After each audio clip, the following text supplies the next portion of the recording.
সুখ স্বাচ্ছন্দ্য অধিক মাত্রায় আপনার কাছে চলে আসে, তখন নিজেকে শ্রেষ্ঠ মনে করার একটা প্রবণতা দেখা যায়, যা হয় আত্মবিশ্বাসে পরিণত হয়, নয়তো অহংকারে। এবার আত্মবিশ্বাস আর অহংকারের মধ্যে অনেক বড় পার্থক্য রয়েছে।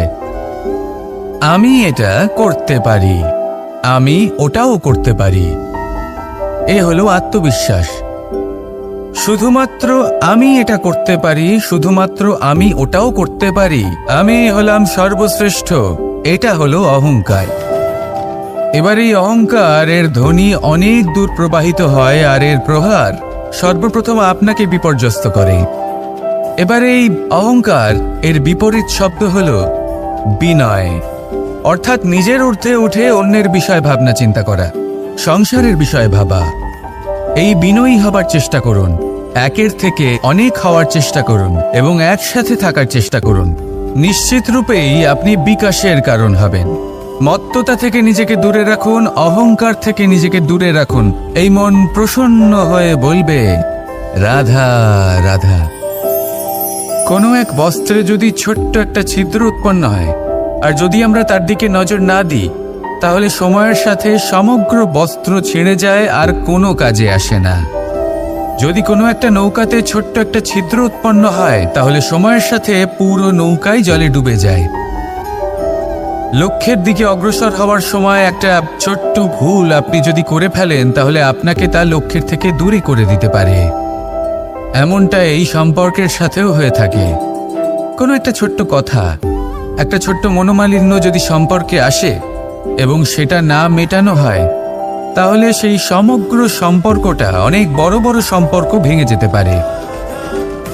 যদি আপনার সম্পর্কে ছোট্ট একটা ছিদ্র উৎপন্ন হয়, তাহলে প্রেমের সূচ আর স্নেহের সুতো দ্বারা সেলাই করে ফেলুন, যাতে আপনার এই সম্পর্ক অটুট থাকে এবং প্রেম দ্বারা পরিপূর্ণ থাকে।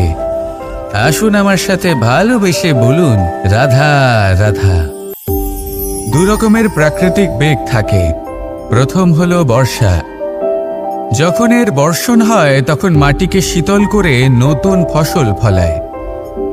আর দ্বিতীয় হয় পবন, যা আমাদের সর্বদা শ্বাসবায়ু প্রদান করে। অশান্ত এই মনকে শান্তি প্রদান করে, এই ক্লান্ত শরীরে স্ফূর্তি প্রদান করে। আমাদের জীবনে যত আবেগ আছে, তা হয় বর্ষার মতো হওয়া উচিত, নয় হওয়া উচিত পবনের মতো। ক্রোধ, মতভেদ, বিবাদ, এগুলো হওয়া উচিত বর্ষার মতো। অর্থাৎ কিছু সময় পরে যেন এরা নিজে থেকেই ছিন্ন ভিন্ন হয়ে চলে যায়। আর যদি পবনের মতো কোনো আবেগ থাকা উচিত, তা হল প্রেম, যা সর্বদা শ্বাসবায়ু প্রদান করে, সবসময় সাথে থাকে। একে আমরা অনুভব করতে পারি না, কিন্তু এই আমাদের অনুভব করার জন্য প্রাণবায়ু প্রদান করে। আর যখন চক্রবাতের মতো সে ভয়ঙ্কর হয়ে ওঠে, তখন সমগ্র সংসার বদলে দেয়। এর সারমর্ম একটাই, শক্তি। মতভেদ, ক্রোধ, বিবাদের মধ্যে নেই। শক্তি যদি থাকে, তা আছে প্রেমের মধ্যে। তাই এই প্রেমকে মনের মধ্যে রাখুন আর আমার সাথে বলুন, রাধা রাধা। জীবনে দুই ধরনের আবেগ রয়েছে, যার কোনো মূল্য নেই। আমার কথার অর্থ এটা নয় যে এদের কোনো গুরুত্ব নেই। গুরুত্ব যথেষ্টই রয়েছে, শুধু এদের জন্য আপনাকে কোনো অমূল্য দিতে হয় না। প্রথম আবেগ হলো আনন্দ, প্রসন্নতা। এটা আপনি যে কোনো জায়গায় খুঁজে পেতে পারেন, যদি আপনি খুঁজে পেতে চান। আপনি কোনো পুষ্পের সৌন্দর্য দেখে প্রসন্ন হতে পারেন। বায়ুর কারণে যখন একটি বৃক্ষ শিহরিত হয়, সেটা দেখে আপনি প্রসন্ন হতে পারেন। একটা ছোট্ট শিশুর কলরব শুনেও আপনি প্রসন্ন হতে পারেন। একটা ক্রন্দনরত বালককে হাসিয়ে আপনি প্রসন্ন হতে পারেন। সবকিছু আপনার উপর নির্ভরশীল। সেখানে আরেকটি আবেগ হলো দুশ্চিন্তা। মানুষ বড়ই দুশ্চিন্তা করতে থাকে। আজ আমি এই কাজ করেছি, সেই বিষয়ে চিন্তা। আজ আমি এই কাজ করতে পারিনি, সেই বিষয়ে চিন্তা। কাল আমাকে এই কাজ করতে হবে, সেই নিয়ে চিন্তা। আমি কি সেই কাজটা করতে পারবো, সেই বিষয়েও দুশ্চিন্তা। চিন্তা সর্বত্র রয়েছে, যার জন্য মূল্য দিতে হয় না। যত চান আপনি একত্রিত করতে পারেন। একটা গুরুত্বপূর্ণ কথা মনে রাখবেন, প্রসন্নতা জীবনের একটা নতুন সূত্রপাত। সেখানে দুশ্চিন্তা হলো জীবনের চিতার সমান। এবার এই দুটি আবেগ হলো মূল্যহীন, দুটোই আপনার সামনে আছে। কোনটা চয়ন করবেন আপনি, দুশ্চিন্তা নাকি প্রসন্নতা? সিদ্ধান্ত আপনারই। আসুন আর আমার সাথে ভালোবেসে বলুন, রাধা রাধা। জীবনের প্রত্যেক মুহূর্ত আমাদের কিছু না কিছু শিক্ষা দেয়, নির্ভর করছে আমাদের দৃষ্টিভঙ্গির ওপর। যেমন নদী হলো আমার অত্যন্ত প্রিয়, নদীতে ভ্রমণ করতে আমার খুব ভালো লাগে। কি বলেন? নদীতে সবসময় নতুন কিছু থাকে, ও পুরনো কিছুই নিয়ে বসে থাকে না। সবসময় প্রবাহমান, কখনো থামে না। ততক্ষণ থামে না যতক্ষণ না সাগরে গিয়ে সমাহিত হচ্ছে। ঠিক এইভাবেই আমাদেরও উচিত নিজের জীবন অতিবাহিত করা, নদীর মতো। প্রত্যেক মুহূর্ত নতুন, তাই সেইভাবেই জীবনযাপন করুন। পুরনো কিছুই একত্রিত করে রাখবেন না, বিগত স্মৃতির মাঝে নিজেকে হারিয়ে ফেলবেন না। এই যে বর্তমান, এই যে মুহূর্ত, সেটাই হলো সর্বশ্রেষ্ঠ। এর মাঝেই জীবনযাপন করুন, নদীর মতো প্রবাহমান হতে শিখুন। আপনি শিখে গেলে তাহলে মনে রাখবেন, আমার আপনার মাঝে বিচরণ করতে বড়ই ভালো লাগবে। যে ব্যক্তি আনন্দের সাথে জীবনের প্রত্যেকটা মুহূর্ত অতিবাহিত করে কোনো চিন্তা ছাড়াই প্রবাহমান হয়, কখনোই থামে না যতক্ষণ না মুক্তি লাভ করছেন, এমন ব্যক্তির মধ্যেই রাধাকৃষ্ণ বসবাস করেন। তাহলে আসুন আমার সাথে ভালোবেসে বলুন, রাধা রাধা। আপনি অবশ্যই কোনো গাছ দেখে থাকবেন যেখানে অনেক ফল রয়েছে। সেই গাছের ডালগুলি নিজে থেকেই নত হয়ে যায়। কেন? যাতে মানুষ, প্রাণী, এরা সকলে যাতে সেই ফল খুব সহজে গ্রহণ করতে পারেন। এটাই হলো প্রকৃতির শিক্ষা, এটাই হলো প্রকৃতির নিয়ম। মানুষেরও কিছুটা এরকমই হওয়া উচিত। যদি আপনি সাফল্যের চরম সীমায় পৌঁছে যান, অনেক বেশি ধন অর্জন করে ফেলেন, তখন মনে রাখবেন যে আপনি যেন অহংকারী না হয়ে পড়ে। বিনম্র থাকতে হবে। সেই ধনকে ব্যবহার করতে হবে উচিত কাজের জন্য। সেই ধনের দ্বারা সমাজের মঙ্গল করা উচিত। সকল মানুষকে সাহায্য করা উচিত যাদের ধনের অভাব আছে। যদি ধনী হওয়া সত্ত্বেও আপনি ধনের সদ্ব্যবহার এই সমাজের মঙ্গলের জন্য, তার ভালোর জন্য না করেন, যদি আপনি ধন দান না করেন, তাহলে এই ধন অহংকার রূপী বিষে পরিণত হয়ে আপনাকেই নাশ করবে। তাই ফলে ভরা গাছের মতো নত হয়ে থাকুন, বিনম্র হয়ে থাকুন, দান করুন, আর আমার সাথে ভালোবেসে বলুন, রাধা রাধা। জল এ হলো জীবনের আধার পঞ্চতত্ত্বের মধ্যে একটি, আর অত্যন্ত বিশেষ। এর থেকে অনেক বড় শিক্ষা পাওয়া যায়। এই জল, গন্তব্যের বিষয়ে এর স্পষ্ট ধারণা আছে। ও জানে ওর লক্ষ্য কি, আর প্রয়াস করে ততদূর সে পৌঁছেও যায়। এটি পর্বত থেকে বয়ে নিচে নেমে আসে, নদীর সাথে সমাহিত হয়ে তার সাথে বয়ে চলে, চিরসবুজ বনানী গড়ে তোলে, প্রাণীদের তৃষ্ণা নিবারণ করে, সামনে এগিয়ে চলে, মানুষের সাথে মিলিত হয়। যারা একে বাঁধের মধ্যে বেঁধে রাখতে চেষ্টা করে, সে বন্দি দশাতেও থেকে যায়, মানুষের কল্যাণ করে। তারপর বাঁধ থেকে মুক্তি পেয়ে এগিয়ে চলে। কোথাও ধাক্কা খায়, কোথাও বাধা পড়ে, কোথাও যদি পথ খুঁজে না পায়, তাহলে পথ খুঁজেই নেয়। আর যেখানে পথ থাকে না, সেখানে পথ বানিয়ে নেয়, আর শেষ পর্যন্ত নিজের লক্ষ্যে পৌঁছেই যায়, অর্থাৎ সমুদ্রে গিয়ে সমাহিত হয়ে যায়। আমাদেরও কিছুটা এরকমই হয়ে উঠতে হবে। যেখানেই যাবেন সকলের কল্যাণ করুন, সামনে এগোন। আপনি কোথাও পড়ে গেলে, ধাক্কা খেলে আঘাত লাগবেই, উত্থান পতন লেগেই থাকে। সামনে এগোতে থাকুন। কোথাও পথ না পেলে তা খুঁজে নিন, কোথাও পথ না থাকলে তা বানিয়ে নিন। নিজের গন্তব্যের কথা সব সময় মনে রাখুন। শেষ পর্যন্ত নিজের মোক্ষ লাভ আপনি অবশ্যই করবেন। আর আমার সাথে ভালোবেসে বলুন, রাধা রাধা।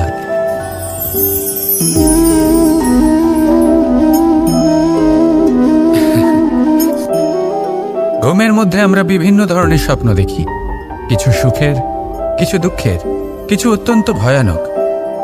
কিন্তু সত্যি কথা বলতে এর উপর আমাদের কোনো নিয়ন্ত্রণ নেই।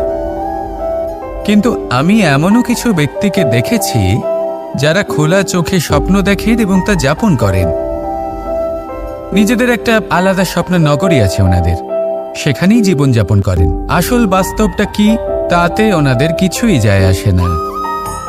এমন কিছু মানুষ আছেন যাদের কাছে বিন্দুমাত্র জ্ঞান নেই, সে না হয় ঠিক আছে, কিন্তু জ্ঞান এমনভাবে প্রদান করবেন যে মনে হবে সংসারের সমস্ত জ্ঞান তাদের কাছেই রয়েছে। এমন কিছু মানুষ আছেন যারা ভালোবাসতে জানেন না, আর তাও আমি মেনে নিলাম, কিন্তু কথা এমনভাবে বলবেন তাতে মনে হবে যেন প্রেমের বিষয়ে সবকিছু শুধুমাত্র ইনিই জানেন। এবার আমি এমন কথা অবশ্যই বলছি না যে আপনি এরকম করেন, কিন্তু যদি কোনো ব্যক্তি এরকম করেন তাহলে তার এটা মাথায় রাখা উচিত যে সেই ব্যক্তি অন্য কারোর সাথে নয়, নিজের সাথে অনুচিত করছেন। কারণ এমন কাজ করে উনি নিজের দোষ, নিজের অপগুণ সংসারের কাছে নয়, নিজের কাছে লুকোচ্ছেন। আপনি যদি নিজেকে বুঝতে না পারেন, সম্পূর্ণরূপে নিজেকে আকলন না করেন, নিজের অপগুণ, নিজের দোষ পূর্ণরূপে না বুঝতে পারেন, তাহলে এটা কি করে বুঝবেন যে নিজেকে কিভাবে শুধরে নিতে হবে? আপনাকে নিজের সত্য স্বীকার করতেই হবে, তারপরেই আপনি নিজেকে পরিবর্তন করতে পারবেন। তাহলে স্বপ্নে নয়, বাস্তবে বাঁচুন, আনন্দে বাঁচুন, আর আমার সাথে ভালোবেসে ভুলুন। রাধা রাধা। যতক্ষণ আমরা এই সংসারে জীবিত ততক্ষণ আমাদের সাথে সবকিছু থাকে, আমাদের ধন, সুখ স্বাচ্ছন্দ্য, আমাদের মিত্রগণ, আমাদের পরিবার, এই সমাজ, এই সবকিছু আমাদের সাথে থাকে। যেদিন আমরা এই সংসারকে ত্যাগ করব, এদের মধ্যে কেউ আমাদের সাথে যাবে না, না ধন, না স্বাচ্ছন্দ্য, না সম্পত্তি। এই সকল মানুষ, এই সমাজ, এরা শুধুমাত্রই শ্মশান পর্যন্ত আমাদের সাথে থাকতে পারবেন। তারপরে যদি আমাদের সাথে কিছু যেতে পারে তাহলে তা শুধুই আমাদের ধর্ম। আর এই সংসারে আমরা নিজেদের যে সুনাম রেখে যাই সেটা সম্ভব শুধুমাত্র কর্মের দ্বারা। সেই জন্য সংসারে যতদিন পর্যন্ত জীবিত আছেন, যদি কিছু অর্জন করতে চান তাহলে ধর্ম অর্জন করুন, ধর্মের বিষয়ে স্পষ্টতা অর্জন করুন এবং কর্ম অর্জন করুন। এটাই হবে আপনার অতীত এবং এটাই হবে আপনার ভবিষ্যৎ, এবং এটাই সকলকে প্রেরণা প্রদান করবে। আসুন আমার সাথে ভালোবেসে বলুন, রাধা রাধা। বস্ত্র আমাদের সকলের প্রিয়, এটা আমাদের জীবনযাপনের জন্য প্রয়োজনীয়। আমরা সবসময় চেষ্টা করি সেই বস্ত্র পরতে যা পরলে আমাদের দেখতে ভালো লাগে। কিন্তু কখনো এই কথা ভেবে দেখেছেন যে কিছু বস্ত্র যদি স্বচ্ছ হয় তাহলে তা পুরনো হলেও দেখতে ভালো লাগে? ঠিক তেমনই, যেমন কোনো খাবার যদি মশলাদার না হয়, অত্যন্ত সুস্বাদু নাও হয়, কিন্তু যদি তা গরম হয়, টাটকা হয়, তাহলে খেতে ভালোই লাগে।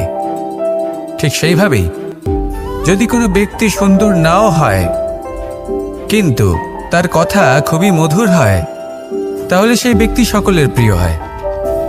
কোনো ব্যক্তি যদি ধনবান নাও হন কিন্তু তিনি যদি গুণী হন, তাহলে এই সংসারে সম্মান লাভ করেন। সেই জন্য কখনো এই বিষয়ে দুঃখ পাবেন না যে আপনার কাছে ভৌতিক স্বাচ্ছন্দ্য নেই। আপনার কাছে সবথেকে বড় বস্তু, সবথেকে মূল্যবান বস্তু যেটা আছে সেটা হলো আপনার আত্মা, আপনার মন, আপনার বিচারধারা, আপনার গুণ, আপনার কথা। এগুলো সবসময় শুভ রাখুন এবং সবসময় নিজের সাথে রাখুন। এই জীবন সফল হবে এবং প্রেমময় হয়ে বলে উঠবে, রাধা রাধা। জীবনে লক্ষ্য লাভ কি করে করতে হয়? কেউ বলবে বন্ধুদের সাহায্যে, কেউ বলবে প্রেমের সাহায্যে, কেউ বলবে নিরন্তর চেষ্টা করলে, কেউ বলবেন পরিশ্রম করলে, কেউ বলবেন ঈশ্বরের আশীর্বাদে, ইত্যাদি ইত্যাদি। আমি আপনাকে বুঝিয়ে বলি, এই যেমন ত্রিলোক আছে, অর্থাৎ 3 লোক আছে যাকে সঞ্চালন করে ত্রিদেব বা 3 জন দেবতা, সেইভাবে নিজের লক্ষ্যে পৌঁছানোর জন্য 3টি ভাবের প্রয়োজন পড়ে। প্রথম ভাব হলো স্বপ্ন দেখা। আপনি যদি স্বপ্ন দেখতে শুরু না করেন তাহলে সেখানে পৌঁছতেই পারবেন না। তারপর আপনাকে দৃঢ় সংকল্প নিয়ে সেই পথ যেমনই হোক তাতে চলতে হবে। এ হলো দ্বিতীয় ভাব, দৃঢ় সংকল্প। আর তৃতীয় ভাব হলো সেই লক্ষ্যের যাত্রা পূর্ণ করার জন্য প্রতিবদ্ধ হওয়া। তাই যদি আপনি স্বপ্ন দেখতে পারেন, দৃঢ় সংকল্প দ্বারা পথ যতই কঠিন হোক না কেন তাতে চলতে পারেন, আর সেই লক্ষ্য লাভের যাত্রা পূর্ণ করার জন্য প্রতিবদ্ধ হতে পারেন, তাহলে আপনি নিশ্চিত রূপে আপনার লক্ষ্য লাভ করতে পারবেন। তাই আপনি এটাই করুন আর আমার সাথে ভালোবেসে বলুন, রাধা রাধা। কথায় আছে যে জীবনে কিছু শুরু করার আগে স্বপ্ন দেখা অত্যন্ত গুরুত্বপূর্ণ, আর এটা 100% সত্যিও। কিন্তু কিছু মানুষ স্বপ্ন দেখা শুরু না হয় করে দেন, কিন্তু তারপর থামেনি না। স্বপ্ন দেখতেই থাকেন, তারা ভাবতেই থাকেন, কর্ম করেন না। এমন সময় আপনাকে নিজেকে জাগিয়ে তুলতে হবে। নিজেকে বলতে হবে যে এবার উঠে কর্ম করার সময় এসে গেছে। কারণ আপনারা যদি অত্যাধিক বিচার করতে থাকেন, স্বপ্ন দেখতে থাকেন, তাহলে উঠে কিছুই করতে পারবেন না। আপনি শুধু একটা কাজ করুন, উঠে কর্ম করা আরম্ভ করে দিন। তারপর ভেবেচিন্তে ধীরে ধীরে নিজের কর্মকে দিশাও দিন আর তাকে উচিত গতিও দিন। কারণ এটাই হলো সাফল্যের মূল মন্ত্র। না শুধু কর্ম করুন না ভাবনা চিন্তা করে, আর না শুধু ভাবুন কর্ম না করে। সাফল্যের মূল মন্ত্র হলো এর ভারসাম্যে। তাহলে এটাই করুন, সাফল্যকে লাভ করুন, আর আমার সাথে ভালোবেসে বলুন, রাধা রাধা। এই সূচটা দেখুন, কতটা গুরুত্বপূর্ণ এই সূচ। ওর কতটা ভূমিকা রয়েছে, ও কত রকম ভাবে সাহায্য করতে পারে আমাদের। এর সাহায্যে যদি আপনি চান তাহলে এক সাধারণ কাপড়কে আপনি পোশাকে পরিবর্তিত করতে পারেন। আপনি যদি চান তাহলে অনেক ফুল একসাথে নিয়ে একটা মালা বানিয়ে ফেলতে পারেন, বা অলংকার বানিয়ে ফেলতে পারেন। এর সাহায্যে আপনি বাড়িও সাজাতে পারেন। এ হলো অত্যন্ত গুরুত্বপূর্ণ জিনিস। কিন্তু আপনি ভাবুন, যদি এই সূচে এই ছিদ্রই না থাকে, যদি এর সাথে এই সুতোই না জোড়া যায়, তখনও কি এটা এতটাই গুরুত্বপূর্ণ থাকবে? কখনোই না। তখন এটাকে কাউকে কষ্ট দেওয়ার কাজে লাগানো যেতে পারে। দেখুন, একটা অত্যন্ত গুরুত্বপূর্ণ কথা আপনাকে মনে রাখতেই হবে। যে কোনো বস্তু একা তার গুরুত্ব হারিয়ে ফেলে, কোনো কিছুর সাথে তার সম্মান বেড়ে যায়, তার গুরুত্বও বেড়ে যায়। এটা মানুষের ক্ষেত্রেও প্রযোজ্য। যদি আপনি সামনে এগোতে থাকেন এবং একাই এগোতে থাকেন, তাহলে আপনি যাই করে নিন না কেন, আপনি সেই প্রেম, সেই সম্মান, সেই সম্বল পাবেন না। কাউকে নিজের সাথে নিয়ে চলুন, আপনারও মান বাড়বে। কাউকে তার যোগ্য স্থান দিন, আপনারও সম্মান বাড়বে। ঠিক সেইভাবেই যেইভাবে এই সুতোর দ্বারা সূচের সম্মান বাড়ে, আর যেমন প্রেম দ্বারা গুণের মান বেড়ে যায়। তাহলে আসুন আর আমার সাথে ভালোবেসে বলুন, রাধা রাধা। আমরা মনে করি অন্যের উপকার করা, কারোর ভালো করা, কাউকে সাহায্য করা, সেবা করা, দান করা, সুখে দুঃখে কারোর সাথে থাকা, এ হলো আমাদের জীবনের সবথেকে বড় কর্তব্য। এটাই আসল কর্তব্য। কিন্তু এটা কি সত্যি? না। কর্তব্যের জন্য অনেক সময় মানুষকে অনেক অনেক যন্ত্রণা ভোগ করতে হয়। এমন কিছু কর্তব্য থাকে যা পালনের জন্য মানুষকে এমন কিছু পথ দিয়ে যেতে হয় যেখানে কাঁটা আছে, দুঃখ আছে, যন্ত্রণা আছে, বিপদ আছে। সেটা পার করে তবে ও নিজের কর্তব্যকে পূর্ণ করতে পারে। অন্যের উপকার, ভালো কাজ করা, কাউকে সাহায্য করা, দান করা, সেবা করা, সুখে দুঃখে সঙ্গ দেওয়া, এটা কর্তব্য নয়, এটা হলো আনন্দ। কারণ এতে আপনারই জীবন আরো সুখময় হবে, আপনি আরো সুখ পাবেন, আপনার স্বাস্থ্য আরো ভালো হবে, আপনি জীবনে আরো ভালো ভালো মানুষ পাবেন। আর সব থেকে বেশি যদি এ কিছু বাড়িয়ে তোলে, তাহলে তা হলো প্রেম। তাহলে একে কর্তব্য মনে করবেন না। এ হলো শুধুই সেই পথ যাতে অগ্রসর হয়ে আপনি নিজের জীবন অত্যন্ত সুখময় করে তুলতে পারবেন। তাহলে আপনি এটাই করুন আর আমার সাথে ভালোবেসে বলুন, রাধা রাধা। আপনি কখনো একটা পর্বতকে দেখে থাকবেন। দিনের বেলায় যদি দেখেন এই পর্বতকে কত সুন্দর দেখতে লাগে। এত বিশাল, এত সুন্দর প্রকৃতির এই দৃশ্য দেখে মনে শুভ চিন্তার উদ্ভব হয়। এবার সেই পর্বতকেই আপনি অন্ধকারে দেখুন, ততটাই ভয়াবহ মনে হয়। এবার এটাই হয় মানুষের সাথেও, আর এটাই হয় অন্য কোনো স্থানের সাথেও। এবার এর কারণ কি? তাহলে কি মানুষের রূপ, তার ব্যক্তিত্বের কোনো মাহাত্ম্য নেই? না, এরকম কখনোই নয়। এর সমস্ত কৃতিত্ব পায় প্রকাশ। শুধুমাত্র এই প্রকাশে আপনার গুণকে, আপনার ব্যক্তিত্বকে, আপনার রূপ আরো উজ্জ্বল করে সংসারের সামনে নিয়ে আসে। তাহলে আপনিও অন্ধকার থেকে প্রকাশের পথে অগ্রসর হন, সেই মানুষগুলোর দিকে অগ্রসর হন, সেই দিশায় অগ্রসর হন যা আপনার ভেতরের গুণগুলিকে, আপনার ব্যক্তিত্বকে সংসারের সামনে আনতে পারে। যদি আপনি তা করতে পারেন তাহলে আপনি জীবনভর সুখী থাকবেন। আসুন আর আমার সাথে ভালোবেসে বলুন, রাধা রাধা। আপনি কখনো সূর্যের আলোকে নিজের হাতের মুঠোর মধ্যে রাখার চেষ্টা করেছেন? আপনি নিশ্চয়ই জানেন যে সেটা সম্ভব নয়। আপনি জলকে কখনো বেঁধে রাখার চেষ্টা করুন, সেটাও সম্ভব নয়। কিন্তু যখন এই সূর্যের প্রকাশ, এই উত্তাপ পৃথিবীতে আসে, তখন ধরিত্রী কি করে? সে সমস্ত বনস্পতির মধ্যে তা ভাগ করে দেয়, তাদের বিকাশের সহায়ক হয়ে ওঠে। আর এই ধরিত্রীকে পুজো করা হয়, একে ধরিত্রী মাতা বলা হয়। সেই রকমই চন্দ্রমা রাত্রে যখন উজ্জ্বল হয়, নিজের আলো বিকশিত করে, তখন পথচারী পথিককে তার পথ দেখায়। সেই জন্য চন্দ্রমাকে দেবতা বলা হয়। ঠিক সেইভাবেই আপনি কখনো এই প্রকৃতিকে বেঁধে রাখার চেষ্টা করবেন না। একে আগলে রাখতে শিখুন, একে ভাগ করে নিতে শিখুন, ঠিক প্রেমেরই মতো। এই প্রেমকে কখনো নিজের হাতের মুঠোয় আবদ্ধ করার চেষ্টা করবেন না, বরং একে মন খুলে ভাগ করে নিতে শিখুন। এটা যদি আপনি শিখে নিতে পারেন তাহলে নিজেকেও প্রসন্ন রাখতে শিখে যাবেন, অন্যদেরও প্রসন্ন রাখতে শিখে যাবেন। আসুন আর আমার সাথে ভালোবেসে বলুন, রাধা রাধা। জীবনে যখনই কোনো বস্তু বা সুখ স্বাচ্ছন্দ্য অধিক মাত্রায় আপনার কাছে চলে আসে, তখন নিজেকে শ্রেষ্ঠ মনে করার একটা প্রবণতা দেখা যায়, যা হয় আত্মবিশ্বাসে পরিণত হয়, নয়তো অহংকারে। এবার আত্মবিশ্বাস আর অহংকারের মধ্যে অনেক বড় পার্থক্য রয়েছে। আমি এটা করতে পারি, আমি ওটাও করতে পারি, এ হলো আত্মবিশ্বাস। শুধুমাত্র আমি এটা করতে পারি, শুধুমাত্র আমি ওটাও করতে পারি, আমি হলাম সর্বশ্রেষ্ঠ, এটা হলো অহংকার। এবার এই অহংকার, এর ধ্বনি অনেক দূর প্রবাহিত হয়, আর এর প্রহার সর্বপ্রথম আপনাকে বিপর্যস্ত করে।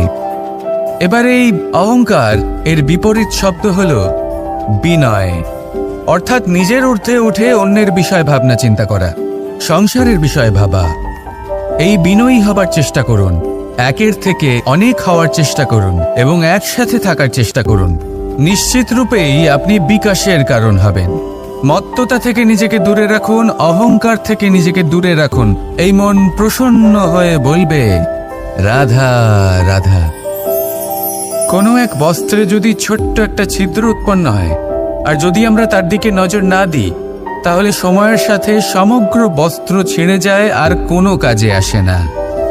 যদি কোনো একটা নৌকাতে ছোট্ট একটা ছিদ্র উৎপন্ন হয়, তাহলে সময়ের সাথে পুরো নৌকাই জলে ডুবে যায়।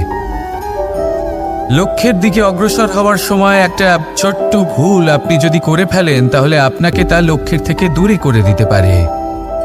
এমনটা এই সম্পর্কের সাথেও হয়ে থাকে। কোনো একটা ছোট্ট কথা, একটা ছোট্ট মনোমালিন্য যদি সম্পর্কে আসে এবং সেটা না মেটানো হয়, তাহলে সেই সমগ্র সম্পর্কটা, অনেক বড় বড় সম্পর্ক ভেঙে যেতে পারে। যদি আপনার সম্পর্কে ছোট্ট একটা ছিদ্র উৎপন্ন হয়, তাহলে প্রেমের সূচ আর স্নেহের সুতো দ্বারা সেলাই করে ফেলুন, যাতে আপনার এই সম্পর্ক অটুট থাকে এবং প্রেম দ্বারা পরিপূর্ণ থাকে। আসুন আমার সাথে ভালোবেসে বলুন, রাধা রাধা। দু রকমের প্রাকৃতিক বেগ থাকে। প্রথম হলো বর্ষা। যখন এর বর্ষণ হয় তখন মাটিকে শীতল করে নতুন ফসল ফলায়। আর দ্বিতীয় হয় পবন, যা আমাদের সর্বদা শ্বাসবায়ু প্রদান করে। অশান্ত এই মনকে শান্তি প্রদান করে, এই ক্লান্ত শরীরে স্ফূর্তি প্রদান করে। আমাদের জীবনে যত আবেগ আছে তা হয় বর্ষার মতো হওয়া উচিত, নয় হওয়া উচিত পবনের মতো। ক্রোধ, মতভেদ, বিবাদ এগুলো হওয়া উচিত বর্ষার মতো। অর্থাৎ কিছু সময় পরে যেন এরা নিজে থেকেই ছিন্ন ভিন্ন হয়ে চলে যায়। আর যদি পবনের মতো কোনো আবেগ থাকা উচিত তা হলো প্রেম, যা সর্বদা শ্বাসবায়ু প্রদান করে, সবসময় সাথে থাকে। একে আমরা অনুভব করতে পারি না, কিন্তু এই আমাদের অনুভব করার জন্য প্রাণবায়ু প্রদান করে। আর যখন চক্রবাতের মতো সে ভয়ঙ্কর হয়ে ওঠে তখন সমগ্র সংসার বদলে দেয়। এর সারমর্ম একটাই, শক্তি। মতভেদ, ক্রোধ, বিবাদের মধ্যে নেই। শক্তি যদি থাকে তা আছে প্রেমের মধ্যে। তাই এই প্রেমকে মনের মধ্যে রাখুন আর আমার সাথে বলুন, রাধা রাধা। জীবনে দুই ধরনের আবেগ রয়েছে যার কোনো মূল্য নেই। আমার কথার অর্থ এটা নয় যে এদের কোনো গুরুত্ব নেই, গুরুত্ব যথেষ্টই রয়েছে, শুধু এদের জন্য আপনাকে কোনো মূল্য দিতে হয় না। প্রথম আবেগ হলো আনন্দ, প্রসন্নতা। এটা আপনি যে কোনো জায়গায় খুঁজে পেতে পারেন যদি আপনি খুঁজে পেতে চান। আপনি কোনো পুষ্পের সৌন্দর্য দেখে প্রসন্ন হতে পারেন। বায়ুর কারণে যখন একটি বৃক্ষ শিহরিত হয় সেটা দেখে আপনি প্রসন্ন হতে পারেন। একটা ছোট্ট শিশুর কলরব শুনেও আপনি প্রসন্ন হতে পারেন। একটা ক্রন্দনরত বালককে হাসিয়ে আপনি প্রসন্ন হতে পারেন। সবকিছু আপনার উপর নির্ভরশীল। সেখানে আরেকটি আবেগ হলো দুশ্চিন্তা। মানুষ বড়ই দুশ্চিন্তা করতে থাকে। আজ আমি এই কাজ করেছি, সেই বিষয়ে চিন্তা। আজ আমি এই কাজ করতে পারিনি, সেই বিষয়ে চিন্তা। কাল আমাকে এই কাজ করতে হবে, সেই নিয়ে চিন্তা। আমি কি সেই কাজটা করতে পারবো, সেই বিষয়েও দুশ্চিন্তা। চিন্তা সর্বত্র রয়েছে, যার জন্য মূল্য দিতে হয় না। যত চান আপনি একত্রিত করতে পারেন। একটা গুরুত্বপূর্ণ কথা মনে রাখবেন, প্রসন্নতা জীবনের একটা নতুন সূত্রপাত। সেখানে দুশ্চিন্তা হলো জীবনের চিতার সমান। এবার এই দুটি আবেগ হলো মূল্যহীন, দুটোই আপনার সামনে আছে। কোনটা চয়ন করবেন আপনি, দুশ্চিন্তা নাকি প্রসন্নতা? সিদ্ধান্ত আপনারই। আসুন আর আমার সাথে ভালোবেসে বলুন, রাধা রাধা। জীবনের প্রত্যেক মুহূর্ত আমাদের কিছু না কিছু শিক্ষা দেয়, নির্ভর করছে আমাদের দৃষ্টিভঙ্গির ওপর। যেমন নদী হলো আমার অত্যন্ত প্রিয়। নদীতে ভ্রমণ করতে আমার খুব ভালো লাগে। কি বলেন? নদীতে সবসময় নতুন কিছু থাকে, ও পুরনো কিছুই নিয়ে বসে থাকে না। সবসময় প্রবাহমান, কখনো থামে না। ততক্ষণ থামে না যতক্ষণ না সাগরে গিয়ে সমাহিত হচ্ছে। ঠিক এইভাবেই আমাদেরও উচিত নিজের জীবন অতিবাহিত করা, নদীর মতো। প্রত্যেক মুহূর্ত নতুন, তাই সেইভাবেই জীবন যাপন করুন। পুরনো কিছুই একত্রিত করে রাখবেন না। বিগত স্মৃতির মাঝে নিজেকে হারিয়ে ফেলবেন না। এই যে বর্তমান, এই যে মুহূর্ত, সেটাই হলো সর্বশ্রেষ্ঠ। এর মাঝেই জীবন যাপন করুন। নদীর মতো প্রবাহমান হতে শিখুন। আপনি শিখে গেলে তাহলে মনে রাখবেন, আমার আপনার মাঝে বিচরণ করতে বড়ই ভালো লাগবে। যে ব্যক্তি আনন্দের সাথে জীবনের প্রত্যেকটা মুহূর্ত অতিবাহিত করে কোনো চিন্তা ছাড়াই প্রবাহমান হয়, কখনোই থামে না যতক্ষণ না মুক্তি লাভ করছেন, এমন ব্যক্তির মধ্যেই রাধাকৃষ্ণ বসবাস করেন। তাহলে আসুন আমার সাথে ভালোবেসে বলুন, রাধা রাধা। আপনি অবশ্যই কোনো গাছ দেখে থাকবেন যেখানে অনেক ফল রয়েছে। সেই গাছের ডালগুলি নিজে থেকেই নত হয়ে যায়। কেন? যাতে মানুষ, প্রাণী, এরা সকলে যাতে সেই ফল খুব সহজে গ্রহণ করতে পারেন। এটাই হলো প্রকৃতির শিক্ষা, এটাই হলো প্রকৃতির নিয়ম। মানুষেরও কিছুটা এরকমই হওয়া উচিত। যদি আপনি সাফল্যের চরম সীমায় পৌঁছে যান, অনেক বেশি ধন অর্জন করে ফেলেন, তখন মনে রাখবেন যে আপনি যেন অহংকারী না হয়ে পড়ে। বিনম্র থাকতে হবে। সেই ধনকে ব্যবহার করতে হবে উচিত কাজের জন্য। সেই ধনের দ্বারা সমাজের মঙ্গল করা উচিত। সকল মানুষকে সাহায্য করা উচিত যাদের ধনের অভাব আছে। যদি ধনী হওয়া সত্ত্বেও আপনি ধনের সদ্ব্যবহার এই সমাজের মঙ্গলের জন্য, তার ভালোর জন্য না করেন, যদি আপনি ধন দান না করেন, তাহলে এই ধন অহংকার রূপী বিষে পরিণত হয়ে আপনাকেই নাশ করবে। তাই ফলে ভরা গাছের মতো নত হয়ে থাকুন, বিনম্র হয়ে থাকুন, দান করুন আর আমার সাথে ভালোবেসে বলুন, রাধা রাধা। জল এ হলো জীবনের আধার পঞ্চতত্ত্বের মধ্যে একটি, আর অত্যন্ত বিশেষ। এর থেকে অনেক বড় শিক্ষা পাওয়া যায়। এই জল গন্তব্যের বিষয়ে এর স্পষ্ট ধারণা আছে। ও জানে ওর লক্ষ্য কি, আর প্রয়াস করে ততদূর সে পৌঁছেও যায়। এটি পর্বত থেকে বয়ে নিচে নেমে আসে, নদীর সাথে সমাহিত হয়ে তার সাথে বয়ে চলে, চিরসবুজ বনানী গড়ে তোলে, প্রাণীদের তৃষ্ণা নিবারণ করে, সামনে এগিয়ে চলে, মানুষের সাথে মিলিত হয়। যারা একে বাঁধের মধ্যে বেঁধে রাখতে চেষ্টা করে, সে বন্দি দশাতেও থেকে যায়, মানুষের কল্যাণ করে। তারপর বাঁধ থেকে মুক্তি পেয়ে এগিয়ে চলে। কোথাও ধাক্কা খায়, কোথাও বাধা পড়ে, কোথাও যদি পথ খুঁজে না পায়, তাহলে পথ খুঁজেই নেয়। আর যেখানে পথ থাকে না, সেখানে পথ বানিয়ে নেয়, আর শেষ পর্যন্ত নিজের লক্ষ্যে পৌঁছেই যায়, অর্থাৎ সমুদ্রে গিয়ে সমাহিত হয়ে যায়। আমাদেরও কিছুটা এরকমই হয়ে উঠতে হবে। যেখানেই যাবেন সকলের কল্যাণ করুন, সামনে এগোন। আপনি কোথাও পড়ে গেলে, ধাক্কা খেলে আঘাত লাগবেই, উত্থান পতন লেগেই থাকে। সামনে এগোতে থাকুন। কোথাও পথ না পেলে তা খুঁজে নিন, কোথাও পথ না থাকলে তা বানিয়ে নিন। নিজের গন্তব্যের কথা সব সময় মনে রাখুন। শেষ পর্যন্ত নিজের মোক্ষ লাভ আপনি অবশ্যই করবেন। আর আমার সাথে ভালোবেসে বলুন, রাধা রাধা।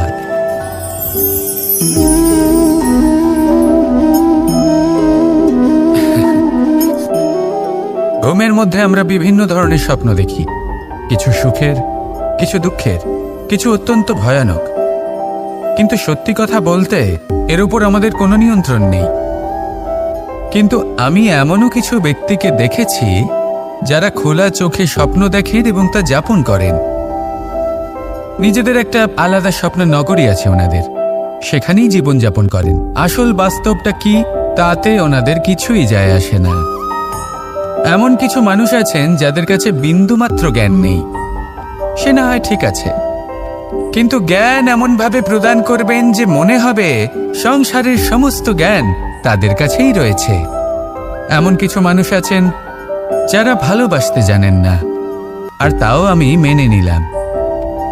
কিন্তু কথা এমনভাবে বলবেন তাতে মনে হবে যেন প্রেমের বিষয়ে সবকিছু শুধুমাত্র ইনিই জানেন। এবার আমি এমন কথা অবশ্যই বলছি না যে আপনি এরকম করেন, কিন্তু যদি কোনো ব্যক্তি এরকম করেন, তাহলে তার এটা মাথায় রাখা উচিত যে সেই ব্যক্তি অন্য কারোর সাথে নয়, নিজের সাথে অনুচিত করছেন। কারণ এমন কাজ করে উনি নিজের দোষ, নিজের অপগুণ সংসারের কাছে নয়, নিজের কাছে লুকোচ্ছেন। আপনি যদি নিজেকে বুঝতে না পারেন, সম্পূর্ণরূপে নিজেকে আকলন না করেন, নিজের অপগুণ, নিজের দোষ পূর্ণরূপে না বুঝতে পারেন, তাহলে এটা কি করে বুঝবেন যে নিজেকে কিভাবে শুধরে নিতে হবে? আপনাকে নিজের সত্য স্বীকার করতেই হবে, তারপরেই আপনি নিজেকে পরিবর্তন করতে পারবেন।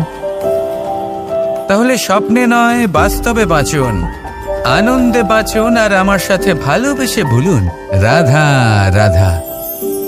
যতক্ষণ আমরা এই সংসারে জীবিত, ততক্ষণ আমাদের সাথে সবকিছু থাকে।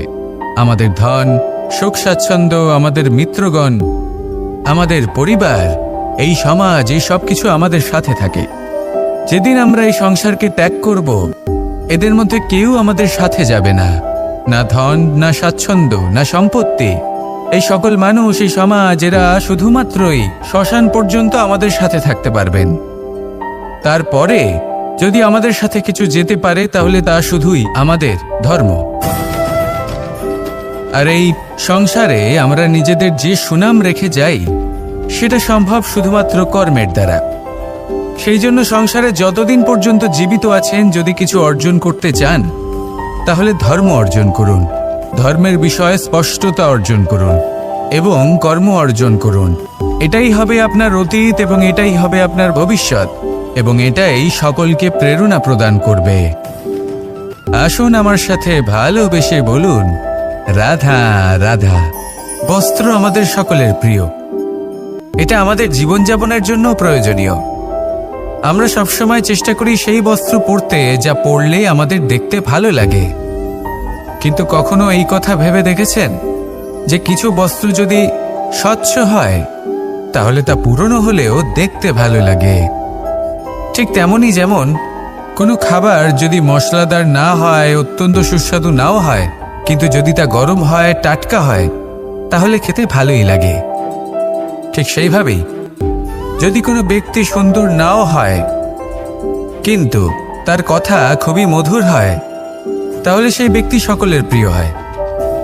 কোনো ব্যক্তি যদি ধনবান নাও হন কিন্তু তিনি যদি গুণী হন, তাহলে এই সংসারে সম্মান লাভ করেন। সেই জন্য কখনো এই বিষয়ে দুঃখ পাবেন না যে আপনার কাছে ভৌতিক স্বাচ্ছন্দ্য নেই। আপনার কাছে সবথেকে বড় বস্তু, সবথেকে মূল্যবান বস্তু যেটা আছে সেটা হলো আপনার আত্মা, আপনার মন, আপনার বিচারধারা, আপনার গুণ, আপনার কথা। এগুলো সবসময় শুভ রাখুন এবং সবসময় নিজের সাথে রাখুন। এই জীবন সফল হবে এবং প্রেমময় হয়ে বলে উঠবে, রাধা রাধা। জীবনে লক্ষ্য লাভ কি করে করতে হয়? কেউ বলবে বন্ধুদের সাহায্যে, কেউ বলবে প্রেমের সাহায্যে, কেউ বলবে নিরন্তর চেষ্টা করলে, কেউ বলবেন পরিশ্রম করলে, কেউ বলবেন ঈশ্বরের আশীর্বাদে, ইত্যাদি ইত্যাদি। আমি আপনাকে বুঝিয়ে বলি, এই যেমন ত্রিলোক আছে, অর্থাৎ 3 লোক আছে যাকে সঞ্চালন করে ত্রিদেব বা 3 জন দেবতা। সেইভাবে নিজের লক্ষ্যে পৌঁছানোর জন্য 3টি ভাবের প্রয়োজন পড়ে। প্রথম ভাব হলো স্বপ্ন দেখা। আপনি যদি স্বপ্ন দেখতে শুরু না করেন তাহলে সেখানে পৌঁছতেই পারবেন না। তারপর আপনাকে দৃঢ় সংকল্প নিয়ে সেই পথ যেমনই হোক তাতে চলতে হবে। এ হলো দ্বিতীয় ভাব, দৃঢ় সংকল্প। আর তৃতীয় ভাব হলো সেই লক্ষ্যের যাত্রা পূর্ণ করার জন্য প্রতিবদ্ধ হওয়া। তাই যদি আপনি স্বপ্ন দেখতে পারেন, দৃঢ় সংকল্প দ্বারা পথ যতই কঠিন হোক না কেন তাতে চলতে পারেন, আর সেই লক্ষ্য লাভের যাত্রা পূর্ণ করার জন্য প্রতিবদ্ধ হতে পারেন, তাহলে আপনি নিশ্চিত রূপে আপনার লক্ষ্য লাভ করতে পারবেন। তাই আপনি এটাই করুন আর আমার সাথে ভালোবেসে বলুন, রাধা রাধা। কথায় আছে যে জীবনে কিছু শুরু করার আগে স্বপ্ন দেখা অত্যন্ত গুরুত্বপূর্ণ, আর এটা 100% সত্যিও। কিন্তু কিছু মানুষ স্বপ্ন দেখা শুরু না হয় করে দেন, কিন্তু তারপর থামেনি না। স্বপ্ন দেখতেই থাকেন, তারা ভাবতেই থাকেন, কর্ম করেন না। এমন সময় আপনাকে নিজেকে জাগিয়ে তুলতে হবে, নিজেকে বলতে হবে যে এবার উঠে কর্ম করার সময় এসে গেছে। কারণ আপনারা যদি অত্যাধিক বিচার করতে থাকেন, স্বপ্ন দেখতে থাকেন, তাহলে উঠে কিছুই করতে পারবেন না। আপনি শুধু একটা কাজ করুন, উঠে কর্ম করা আরম্ভ করে দিন। তারপর ভেবেচিন্তে ধীরে ধীরে নিজের কর্মকে দিশাও দিন আর তাকে উচিত গতিও দিন। কারণ এটাই হলো সাফল্যের মূল মন্ত্র। না শুধু কর্ম করুন না ভাবনা চিন্তা করে, আর না শুধু ভাবুন কর্ম না করে। সাফল্যের মূল মন্ত্র হলো এর ভারসাম্যে। তাহলে এটাই করুন, সাফল্যকে লাভ করুন আর আমার সাথে ভালোবেসে বলুন, রাধা রাধা।